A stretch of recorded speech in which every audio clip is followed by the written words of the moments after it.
Si vous voulez visiter une ville, on dit tiens par exemple Londres, mais la visiter c'est gratos, avec un programme royal. Qu'est-ce qu'il faut faire? Il faut gagner le jeu. C'est un jeu concours. Et qui organise ça? La ville de Londres, figurez-vous. Ils sont pas bêtes. Vous savez qu'ils attirent les Français. Venez, venez, venez chez nous. Puis après ils s'en vantent. Qui a dit ça? C'est le maire de Londres. Bon, je vous l'ai décrit rapidement, mais Loïc Delamornay va vous raconter ça de près. Bonjour Loïc. Alors, qu'est-ce qui a eu cette idée?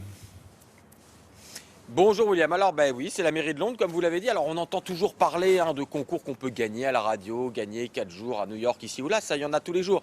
Un concours avec un voyage tout frais payé comme celui-là, honnêtement on l'a jamais vu. Alors tout le monde peut y participer sauf nous, sauf ceux qui habitent Londres, c'est les seuls qui ne peuvent pas participer. Mais vous pouvez participer William, tous ceux qui nous regardent en France peuvent participer.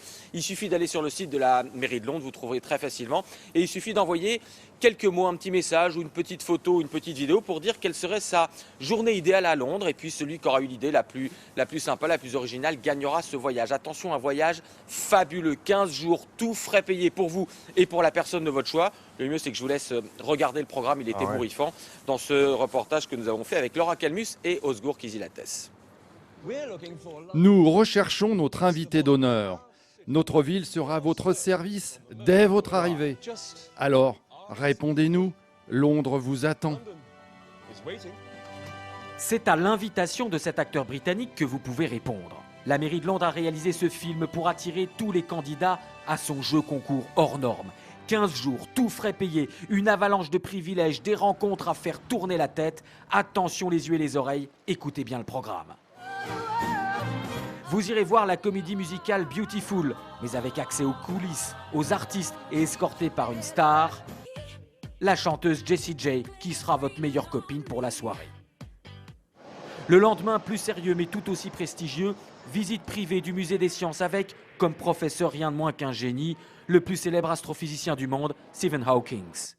Vous reprendrez bien un peu de paillettes avec un thé en compagnie du majordome le plus connu du moment, l'acteur Jim Carter de la série Downton Abbey. Tant qu'on y est, autant aller carrément fouler le tapis rouge du cinéma. Vous serez accueillis pour une première dans la plus grande salle de Londres, comme si vous étiez une star d'Hollywood. Si vous préférez l'opéra, pas de problème, il y en aura de toute façon pour tous les goûts. Vous aurez une découverte privée du Royal Opera House avec une danseuse étoile bien sûr. Pour visiter le Parlement britannique, qui pourrait bien vous escorter? Un agent de sécurité, un guide touristique? Non, tant qu'à faire, on va juste demander à John Bercow de vous prendre par la main. C'est le président de l'Assemblée, celui qui fait régner l'ordre et coupe la parole à David Cameron, le Premier ministre. Pour faire joujou, on vous laissera appuyer sur ce petit bouton. Il ouvre juste Tower Bridge, un petit pont de rien du tout. Si vous voulez jouer aux petits soldats de votre enfance, on vous autorisera à tirer les canons de la Tamise, privilège normalement réservé aux événements exceptionnels, comme la naissance du prince George. Aux armes, vous préférez l'amour des animaux? C'est prévu aussi. Vous serez soigneur une journée aux zoos de Londres.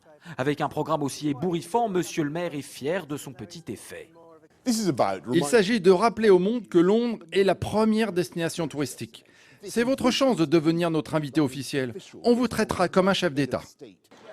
Au fait, on a oublié de vous dire, dernier petit détail, pour que vous profitiez du shopping dans les rues de Londres, on vous donnera 6 000 € en cash à dépenser dans la journée. C'est bien la moindre des choses. Bon, on a plusieurs questions à vous poser, Loïc, pour ce jeu concours. Donc, ça dure 15 jours, c'est bien ça, hein? C'est bien ça, 15 jours tout frais payé avec la personne de votre choix. D'accord, il y a qu'un couple qui peut gagner, hein? Un seul. D'accord. Enfin, troisième question, le maire de Londres, il en fait trop, comme d'habitude.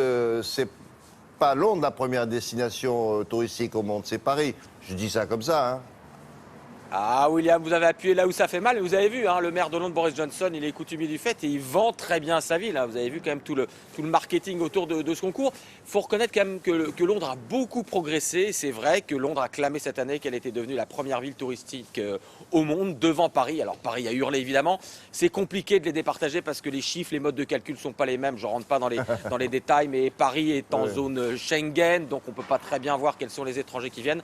Alors qu'ici, il y a forcément une douane puisqu'on est en dehors de la zone Schengen. Mais enfin bon, les deux villes sont un petit peu au touche-à-touche. Qu'on se rassure en tout cas, la France tout court, la France au sens large, reste et de très loin la première destination touristique mondiale. Très bien, merci Loïc. Vous pourrez revenir chez nous, il n'y a pas de problème. Dernière chose, juste juste comme ça une confidence, vous direz à Boris qu'on a d'excellents coiffeurs chez nous.